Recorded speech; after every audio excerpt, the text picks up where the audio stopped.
What's up, guys? My voice is a little bit messed up, as you might be able to hear. That's what happens when you go to concerts that are, 30 years in the making, and you finally get to see your favorite band, and then you're screaming on the top of your lungs.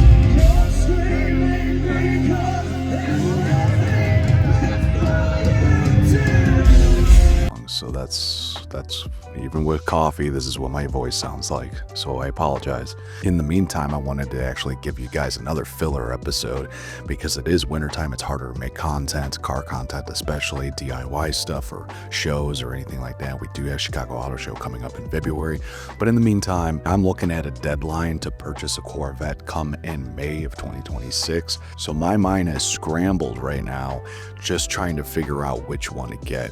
And so I wanted to share my opinion and my thoughts with you guys, the viewer, and the viewer might be having the same dilemma. Without further ado, I'm going to let you guys know where my brain is going and how I think, what generation Corvettes I'm interested in, and here are the reasons why I'm interested in them. I'm going to give you reasons why I might not be interested in them. So first and foremost, the C5 Corvette. It's from 1997 to I think 2004. The only reason I'm interested in this type of Corvette is because for the obvious reasons. The first Corvette to feature the transaxle. It also has pop-up headlights, so it's pretty rad.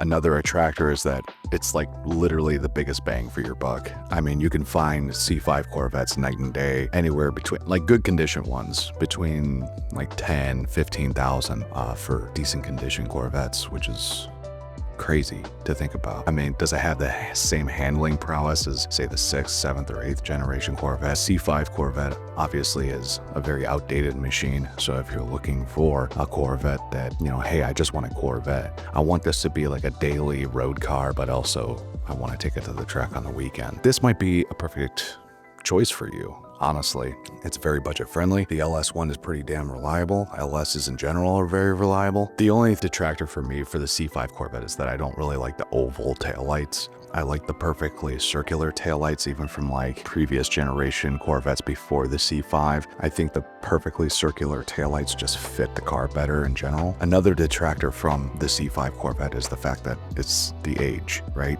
Pre-2001 models, you have an ABS issue, so you're probably going to want to look at a 2001 to 2004. Is that the ABS module itself in pre-2001 models is very hard to find a fix for, and so now you're just going to live with no ABS for whatever, forever. With its age come high mileage. If you're looking, I would definitely look for one that has had a recent clutch replacement or transmission service. In order to get down and dirty into one of those jobs is kind of a mess. You gotta drop the whole rear end out of the car. That could end pretty much in disaster if you go to the wrong shop. You put it on a lift and all the weight goes forward in the front, and the result you get is totaled Corvette by the shop. So those are just my pros and cons on the C5. 10 to 15 grand for a decent one, preferably a manual. Moving on to the C6 Corvette, which started in about 2005 and ended in 2013. These are probably one of the better looking Corvettes in my opinion. The perfectly circular taillights, as I mentioned before, just fit the Corvette so well. This is why it's kind of an attraction to me. I don't really like the narrow body C6 Corvettes, but the C6 Corvette, I think if you're going to be going for a C6 Corvette, honestly, just probably try to go for a Grand Sport instead. You have the Z06, yeah, but the Z06, it's a very exotic LS engine, the 427. It does have its valve train issues. It's a pretty common problem. There's fixes for it, but I wouldn't trust it without paperwork or receipts that it was fixed. So that's what I would say is try to go for a Grand Sport, because the Grand Sport has the LS3. It's a very strong motor. I would just go with that. There's a lot that can be done with an LS3. The C6 is probably a great option for a budget track / daily driver during the summer type car. And that's where it's kind of like very appealing to me, is the fact that like, yeah, wide body C6s, all the plastic bits squeak and squawk. And it's like, do I really want to bother them with this? But overall, the C6 is a very reliable platform. It does seem outdated. The interior sucks, dude. The interior is bad. Not as bad as the C5, but it's still really bad. I think there's a clip of Jeremy Clarkson doing this, and I tried this out for myself, and you can actually just take your two fingers and just... Do you mind if I just show you something? Look at this. Yes, I know. Look at that. Poke the rear bumper of the C6 Corvette, and it just looks like a flimsy mess. But also you got other people that are like, oh, C6 is like the last tried and true Corvette that felt like a real Corvette. From 2014 to 2019, we had the first 7th generation Corvette in 2014. To be honest, I kind of wish that the C7 came with a dual clutch automatic.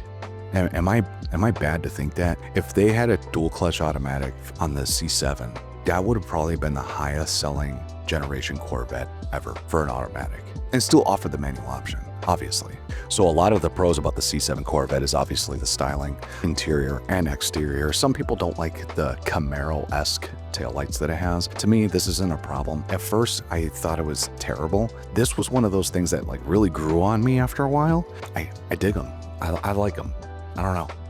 Call me crazy, but I do like them. The fact that the exterior has a great design to it too, and cooling has been kept in mind, and aerodynamics and this and that and the other thing, like plenty of heat extraction. Yeah, it's just an overall pretty awesome car to look at, pretty awesome car to drive. I think my decision is really leaning on the C7 Corvette. If it's not the Grand Sport, it's definitely going to be the C51. Another problem with the C7 is the center console. There's like a glove box in the center, and I don't know why. Every C7, they all had a very similar problem, and it's the center console glove box tends to have some stretching to the leather, or pleather, should I say. And so that's where I'm at with the C7. It's like, okay, well, I can look past that. I could probably find something online or something, maybe some sort of like carbon fiber lid for it or something like that. That would look kind of cool. It's definitely one of those cars where it feels way more planted. Honestly, it's just a really fun car to have, whether you have an automatic or a manual. Another detractor of the C7 Corvette is the lifter issues. They do have AFM even if you do have a manual, unfortunately. I don't know how they really make that work. It is something that happens. Lifter failure has been a long-sung battle just because of government regulations and needing some gas-saving stuff for whatever reason, just to save 1 to 2 miles per gallon on the car.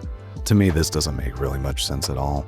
To be honest, I wish they never did it at all. I wish they figured out something else to save on fuel, maybe lessen the power. Maybe there's a way how to distribute less fuel on the fuel injectors or something like that to make it just less powerful or something, and in some sort of eco mode. Maybe that's a thing that maybe I just came up with a strike of genius just now, or maybe I'm just an idiot and that comment was probably stupid. So moving on to the C8, 2020 to present. To me, I feel like the front end are really nice and stylish, and I love the interior on these. It's where the rear end gets me. We're still sticking with the Camaro taillights. Maybe they'll grow on me, but I just don't like the shape of the whole rear fascia. It's just so obnoxious. I don't like it. I feel like the rear end is the ugliest rear end of any Corvette in history. It's not growing on me, at least not yet or anytime soon. So this is one of the reasons why I don't like it. I like it because it's a mid-engine, poor man's supercar basically. But here are my detractors on the C8 Corvette. We still don't have good enough long-term reliability tests. The aftermarket is ridiculously expensive. The engines, they seem like they're reliable so far. I fear that there are going to be some major maintenance activities going on with these cars down the road, and it's going to require a very expensive visit to the shop, only because it's mid-engine. A lot of mid-engine cars, people do know when cars are built this way, you really have to drop the whole engine cradle and everything that goes in that, and it could be a very expensive job for an hourly rate for a mechanic to be fixing this stuff. And it makes it even more difficult for someone that is more mechanically inclined to do it himself because of the amount of work that you have to do to get to things. To me, I like simplicity. I like being able to fix something by just popping the hood and having enough access to do so. I don't like things crammed in small spaces where I have to basically do somersaults just to reach it. That's kind of where I am with the C8. Comfortable car, fantastic interior, fantastic front end, but the rear end loses me in styling. I know it's faster, whatever. I just don't feel like the C8 is in the cards for me. So that's my thoughts. That's my rant. That's like, maybe this helps somebody else that is kind of on the same wavelength as me when it's coming to decide on either a C5, 6, 7, 8. Maybe you're thinking exactly how I'm thinking about it. You know, there is a level of risk and money being invested. You know, the more money you spend, the better product you get, of course. How much are you really sacrificing if you go down 50 grand, right? to get a C5 or something? The world may never know, but Thank you for watching. Leave me your thoughts, and I'll catch you guys on the next one.